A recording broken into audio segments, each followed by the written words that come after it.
오늘 2부 예배 우리 앉은 자리에 꽉꽉 들어와 앉으셨습니다. 우리 양옆으로 인사 나누겠습니다. 꽉 찬 은혜 받으세요. 가득히 받으세요. 어떤 분들은 일반적인 주일 기상 시간보다 약 2시간 일찍 일어나신 분도 있으실 걸로 생각이 듭니다. 오늘 2부 예배 가운데 특별히 오늘은 총동원 전도주일, 아주 특별한 초대주일이라는 이름으로 예배를 드립니다. 우리가 혹 예배의 자리를 잃어버렸거나 또 오랫동안 교회를 떠나서 신앙의 방학 중에 있는 성도님들, 주님의 품으로, 주님의 교회로 인도하기 위해서 우리가 지금까지 따뜻한 마음으로 준비하고 이 주일을 기대해 왔습니다. 저는 오늘 아주 특별한 초대가 분명히 하나님의 마음을 따라서 여기까지 온 줄로 믿습니다. 오랫동안 교회를 떠나 있던 분들 중에는 이런 고백을 하십니다. 기억해 주셔서 감사합니다. 찾아주셔서 감사하고 손을 내밀어 주셔서 감사하다라는 그런 말씀을 하십니다. 바로 그 마음이죠. 우리가 그것을 기억하기 때문에, 우리가 성도님들을 기억하기 때문에 함께 가자고, 또 같이 힘내서 신앙생활 힘쓰자고, 또 기도로 마음으로 이 초대 주일을 마련한 것입니다. 바라기는 오늘 찾아오는 모든 분들 아무 부담이 없이 마음을 활짝 열고 하나님의 너그러우신 품에 안겨서 마음껏 즐거워하는 오늘 초대의 주일이 되시기를 바랍니다. 마음껏 마음의 기쁨을 찾으시고 또 귀한 정말 특별한 주일이 되기를 주님의 이름으로 축복합니다. 오늘 말씀은 예수님께서 사역 초반에 제자들을 부르시는 장면입니다. 43절 말씀을 보면 예수님께서는 갈릴리로 나가시려고 했습니다.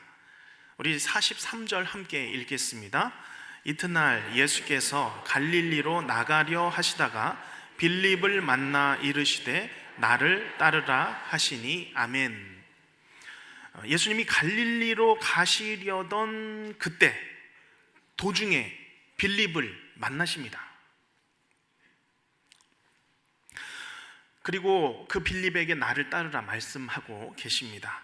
그런데 43절 말씀을 우리가 가만히 읽어보면 마치 우연하게 예수님께서 가시려던 중에 마침 빌립을 만난 것처럼 보입니다. 이 만남은 예수님과 빌립의 만남이 약 50대 50으로 보일 만큼 이 구절은 단순한 만남 또는 우연한 만남, 그것을 기술하는 짧은 문장으로 우리가 생각할 수 있습니다. 그러나 우리가 기억해야 할 것은 예수님께는 우연이라는 것은 결코 없다는 사실입니다. 이 만남은 하나님의 부르심이었죠. 예수님이 찾으신 그 부르심이었습니다. 내가 찾은 것이 아니라 예수님께서 나를 찾으셨고 나를 부르신 것입니다. 빌립은 혹시 예수님을 이 순간 만난 것을 마침 우연히 길을 가다가 만난 것으로 받아들일 수 있습니다. 그러나 43절에서 짧은 문장이지만 서술하는 관점을 보시기를 바랍니다. 주어가 누구입니까? 빌립이 아닙니다. 예수님입니다. 이튿날이 되었을 때 예수께서 갈릴리로 나가시려 했습니다. 그때 예수께서 빌립을 만나셨습니다.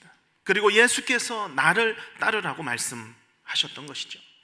빌립이 스스로 예수님을 찾지 않았습니다. 예수님께서 빌립을 찾으신 줄로 믿습니다. 이 말씀을 보면서 우리를 돌아보시기를 바랍니다. 여기 오늘 예배의 자리에 오신 분들께서는 오늘 주일 바로 이곳 예배 장소에 우리가 앉아 있습니다. 우리는 생각할 수 있습니다. 이것은 순전히 내가 결정하고 내가 일어나서 단순히 내 발로 걸어서 찾아온 것이라고 생각할 수 있습니다. 그럴 수 있습니다. 그러나 돌아보면 우리가 지난 시간을 돌아보면 오늘 하나님께서 나를 이곳으로 이끌어 주셨기 때문에 내가 이 자리에 온 줄로 믿습니다. 이것이 내 신앙 습관으로 왔든 나의 마음의 결단으로 왔든 또는 누군가에 의해서 이끌려서 왔든 하나님께서 나를 이곳 예배의 자리로, 은혜의 자리로 내 발걸음을 인도해 주신 것입니다. 그렇기에 내가 하나님을 선택하고 내가 하나님을 결정했다라고 생각하고 있다면 우리는 착각한 것입니다. 오히려 하나님께서 나를 선택하셨고 나의 길을 결정하셨음을 믿으시길 바랍니다. 이것이 성경 전체에 흐르는 변함없는 하나님의 메시지입니다. 하나님은 끊임없이 자기 백성을 찾으십니다. 찾으러 나가십니다. 그들을 선택하시고 만나 주십니다. 그리고 그들을 주의 품으로 부르시는 줄로 믿습니다. 오늘 단 한 번도 실수가 없으셨던 그 하나님께서 이 자리에 우리를 만나기 위하여서 우리를 불러주셨음을 믿으십니까? 내가 속으로 아닌 것 같다 여겨도, 아무리 내가 부인한다 할지라도 나는 여전히 하나님의 계획과 인도하심 가운데 있음을 믿습니다.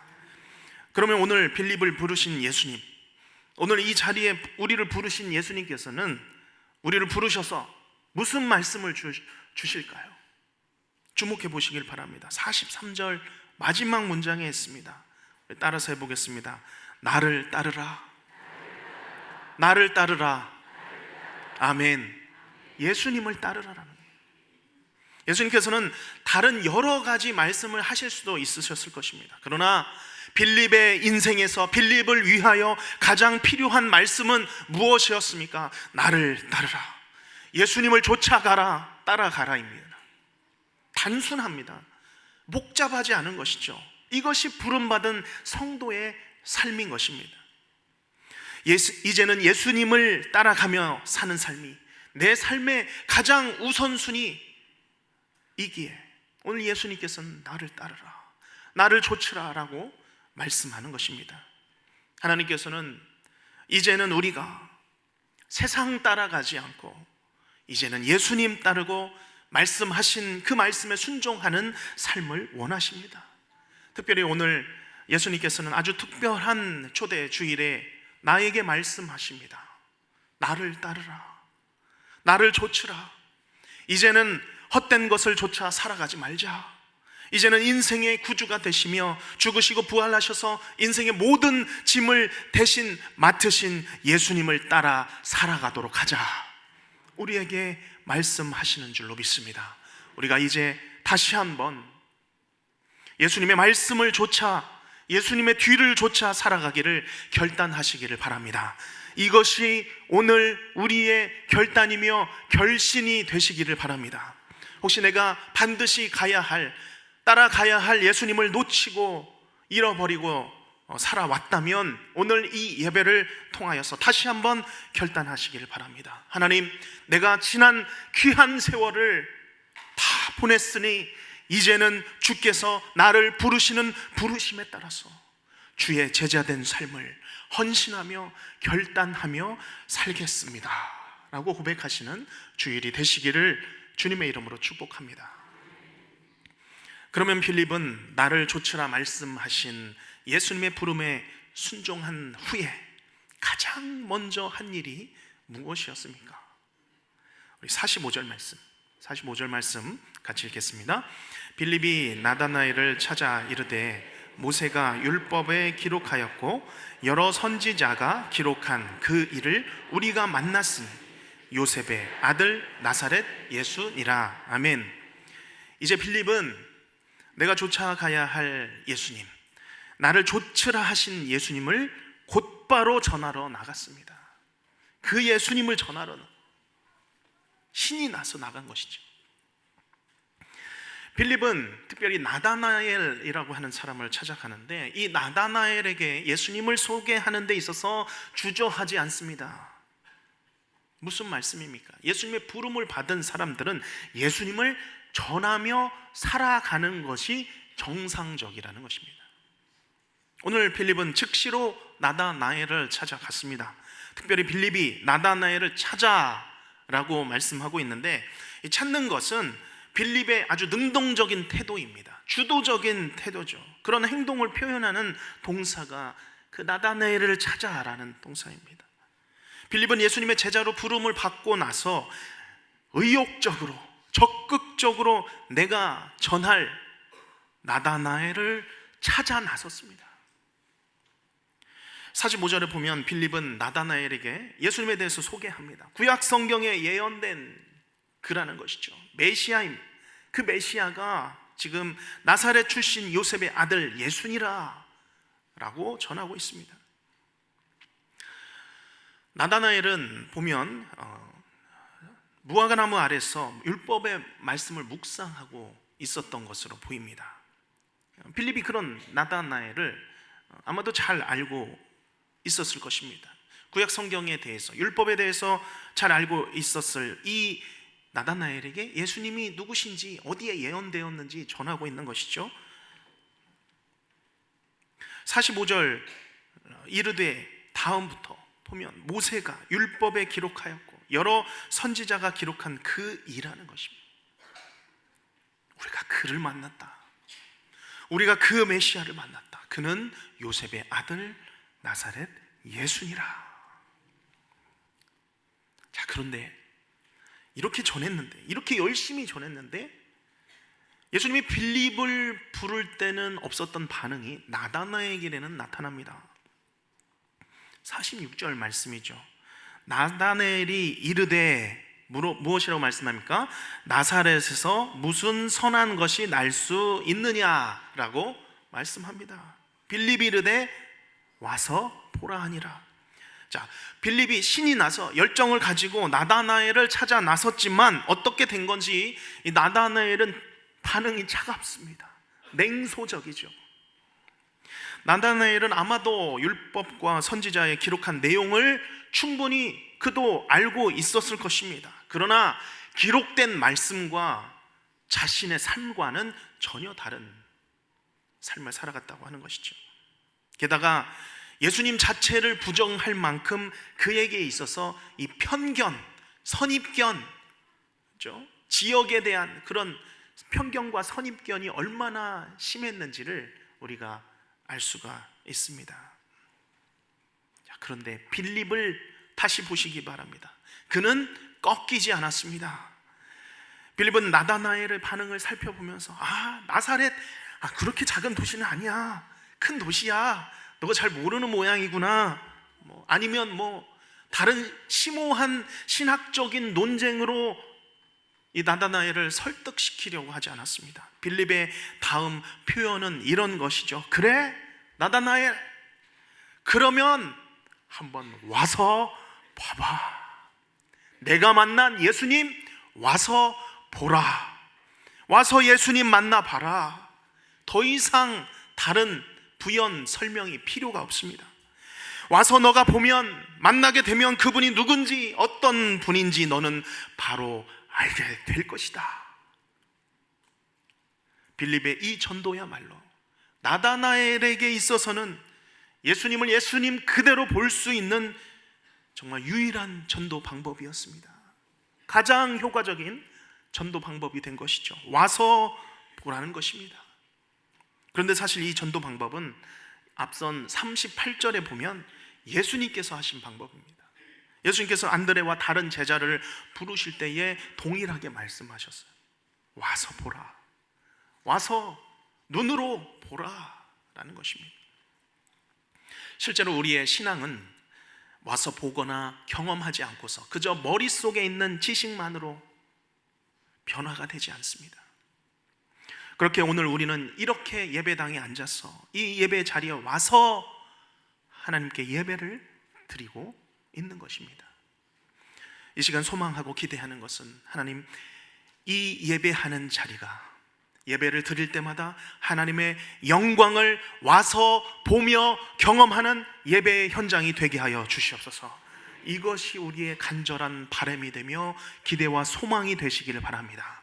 우리가 와서 예배를 드리며 하나님의 은혜를 경험하는 것입니다. 성령 하나님의 능력을 와서 이 예배를 통하여서 경험하는 줄로 믿습니다. 하나님의 뜻을 깨닫게 되고 성령의 역사를 통하여서 나를 가르치고 생각나게 하시는 그 하나님의 일하심을 이 예배를 통하여서, 또한 기도회를 통하여서 우리는 경험하는 줄로 믿습니다.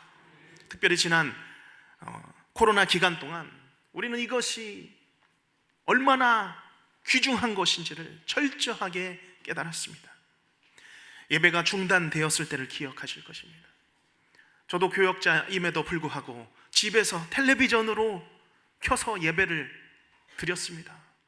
아마 많은 분들이 주일 아침에 양복까지 입으시고 넥타이까지 차고 첫 예배를 드릴 때 그런 마음으로 예배를 드렸습니다. 그렇지 않더라도 깨끗한 옷, 정돈된 옷으로 자리에 앉아서 우리가 집중해서 예배를 드렸습니다. 그것이 예배의 자리를 잃어버렸던 우리의 첫 모습, 첫 예배의 마음이었습니다.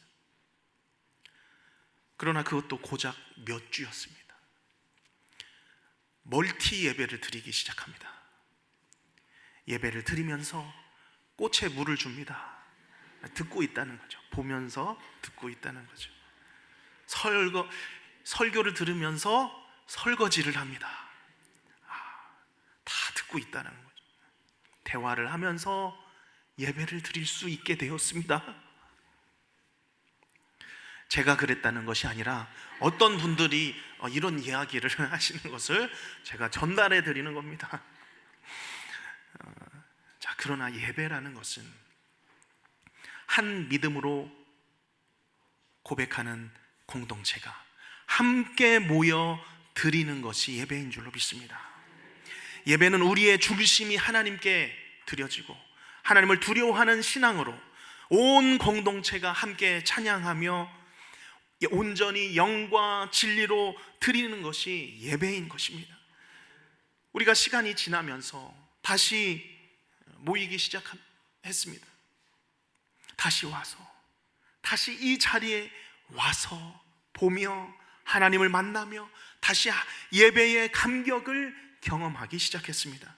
온 성도들과 함께 한 목소리로 한 신앙을 고백하며 함께 말씀을 받으며 아멘으로 화답하는 예배를 드리는 것입니다. 그래서 다시 부어주시는 하나님의 은혜를 오늘도 경험하며 예배를 드리고 있는 것입니다. 오늘 나다나엘이 나사렛에서 메시아라니, 나사렛에서 무슨 선한 것이 나겠느냐 했지만 그가 예수님을 만났을 때에 이제 새로운 삶, 새로운 제자의 삶을 살아가게 된 것입니다. 예수님을 따르는 삶, 예수님을 쫓아가는 삶으로 변화를 받은 것입니다. 그의 다른 이름이 다른 복음서에서 보면 바돌로메라고 나타납니다. 예수님의 12제자 중에 한 사람이죠. 그리고 장차 하나님 나라의 목숨을 건 충성된 예수님의 제자, 사도가 되는 것입니다. 오늘 우리의 이 예배가 살아있는 생명의 예배로 와서 하나님의 영광을 보며 우리가 함께 예배하기를 축원합니다. 놀라운 하나님의 역사, 살리시는 역사를 경험하는 예배가 되기를 바랍니다. 또한 아주 특별한 초대, 이 예배를 통하여서 찾아오는 모든 분들이 과연 하나님의 임재를 와서 보며 경험하는 오늘 주일의 예배가 되기를 주님의 이름으로 축복합니다. 자, 그러면 이제 나다나엘이 예수님을 만나는 장면을 한번 보겠습니다. 이제 나다나엘은 와서 보라라는 그런 빌립의 말에 예수님을 만나기 위해 찾기 시작합니다. 그리고 결국 나다나엘은 예수님을 찾았습니다. 자, 그런데 그것을 보신 예수님 말씀하시죠.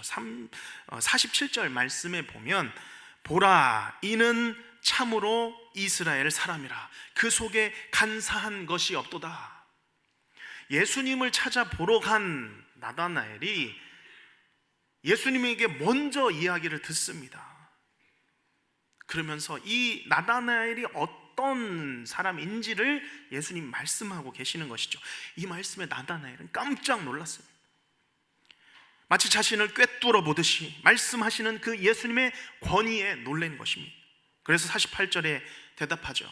어떻게 나를 아시나이까? 라고 물었을 때에 예수님께서 대답하십니다. 48절에 아마 성경에서는 빨간 글씨로 되어 있을 텐데요, 빌립이부터 같이 읽습니다.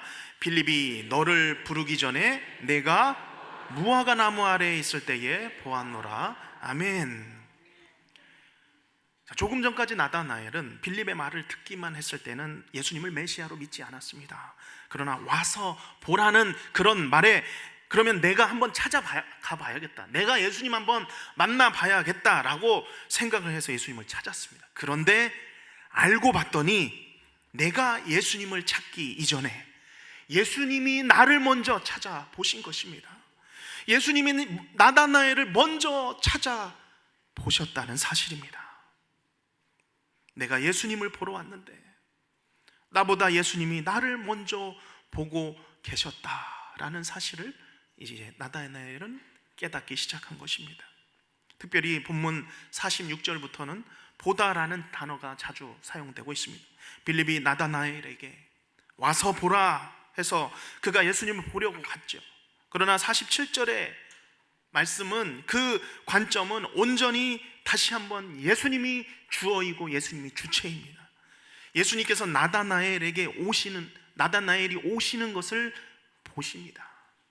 48절에 빌립이 나다나엘을 부르기 전에 무화과 나무 아래에 있을 때에 이미 예수님의 나다나엘을 보셨습니다. 예수님이 빌립을 찾으셨던 것처럼 오늘 나다나엘도 예수님이 찾으셨습니다. 빌립과 나다나엘 모두 둘 다 자신이 예수님을 찾으러 간다라고 생각했을 것입니다. 그러나 오히려 그들보다 예수님이 먼저 찾으시고 먼저 보고 계신 줄로 믿습니다. 그렇기 때문에 분명한 것은 우리가 하나님을 선택한 것이 아닙니다. 우리가 하나님을 찾아서 이 자리에 온 것이 아니죠. 하나님이 우리를 먼저 영원 전부터 우리를 선택하신 줄로 믿습니다. 우리를 향한 영원한 계획을 세우시고 오늘도 다시 우리를 예배의 자리로 부르셨습니다. 우리를 인도해 주신 것입니다. 뿐만 아니라 우리를 보고 계십니다. 하나하나 세세하게 오늘도 우리의 삶을 바라보고 계시는 줄로 믿습니다. 그렇게 본다면 지금 살아가는 우리의 삶의 자리, 내가 버티기 어려운 상황 가운데 있는 나의 상황 가운데 살아가고 있는 분들이 계십니다. 하나님은 어디 계실까? 하나님은 과연 살아 계시는가? 하나님은 살아 계신다면 나를 이렇게 둘 수 있는가? 우리의 믿음이 약해져 가고 사라져 가는 그 순간에도 우리는 기억하기를 원합니다. 내가 너를 무화과 나무 아래에서 보았다. 우리 하나님께서는 지금도 우리의 삶을 들여다보고 계십니다. 알고 계십니다. 시편 139편 2절에서 4절 말씀해 보면 다윗은 광야에서 어둠의 굴에서 궁전에서 항상 자신의 삶을 지켜보신 그 하나님, 이렇게 고백하고 있습니다. 자막을 통해서 보시면 주께서 내가 앉고 일어섬을 아시고 멀리서도 나의 생각을 밝히 아시오며. 우리 3절 4절 같이 읽겠습니다. 나의 모든 길과 내가 눕는 것을 살펴보셨으므로 나의 모든 행위를 익히 아시오니 여호와여 내 혀의 말을 알지 못하시는 것이 하나도 없으시니이다. 아멘. 내 생각에는 나 혼자 일어서고 앉는 줄 알았는데 하나님께서 나의 모든 것을 아시고 나의 생각까지, 나의 깊은 내면의 생각까지 다 밝히 알고 계신다고 말씀하고 있습니다. 나의 모든 행위를 익히 아시는 주님이신 줄로 믿습니다. 이제 그렇게 부름받은 자녀들은 이제는 내가 찾는 삶이 아닙니다. 내가 보기 위한 삶을 살아가지 않습니다. 이제는 하나님이 보여주시는 삶을 살아가는 줄로 믿습니다. 그것이 오늘 말씀에 이보다 더 큰 일을 보리라라는 말씀입니다. 나다나엘에게 말씀하죠. 너는 이제는 이보다 더 큰 일을 보게 되리라. 그 다음에 51절 말씀도 말씀하고 있습니다. 우리 51절 같이 읽겠습니다. 또 이르시되 진실로 진실로 너희에게 이르노니 하늘이 열리고 하나님의 사자들이 인자 위에 오르락 내리락 하는 것을 보리라 하시냐. 아멘. 이 말씀은 창세기 32장 말씀에 보면 야곱이 집을 떠나서 방황할 때 베델에서 야곱에게 보여주신 모습이죠. 장면입니다. 그때 야곱은 베델 들판에서 천사가 사닥다리를 통해서 오르락 내리락 하는 것을 보았습니다. 그런데 오늘 이 본문에서는 천사가 하나님의 사자들이 인자 위에, 예수님 위에서 오르락 내리락 하고 있다라는 것입니다. 이것은 예수님이 하나님이 계신 곳, 즉 하나님의 집인 것을 보여주고 있습니다. 이제 메시아 되신 예수님을 중심으로 세워질 새로운 집, 새로운 이스라엘, 새로운 하나님의 나라를 예언하는 말씀입니다. 이제까지 고대하던, 기다리던 하나님의 나라, 예수님께서 왕이 되셔서 이제 그 새로운 나라를 보게 될 것이다. 나와 그 영광의 잠치에 함께 참여하자. 너희가 그 영광을 보게 되리라 라는 약속의 말씀입니다. 이제는 내가 찾는 삶이 아니죠. 내가 보는 삶이 아닙니다. 하나님께서 보여주시는 삶을 살아가는 것입니다. 예수님께서 통치하시는 나라, 그 나라를 믿음의 눈으로 보게 하십니다. 오늘 우리가 주의 인도하심 가운데 예배의 자리에 나오셨다면 이제는 하나님께서 내 삶을 이끌어 가시도록 내 삶의 자리를 내어주시기를 바랍니다. 하나님께서 보여주시고 하나님께서 말씀하시는 그 삶을 따라서 가시기를 바랍니다. 그래서 이제는 이보다 더 큰 일들을 너희가 보게 되리라. 하나님의 살아계신 구원의 역사와 통치와 일하심을 날마다 보게 되시는 모든 성도님들이 되시기를 축복합니다. 또한 오늘 아주 특별한 초대 주일이 되시기를 주님의 이름으로 축복합니다. 기도하겠습니다.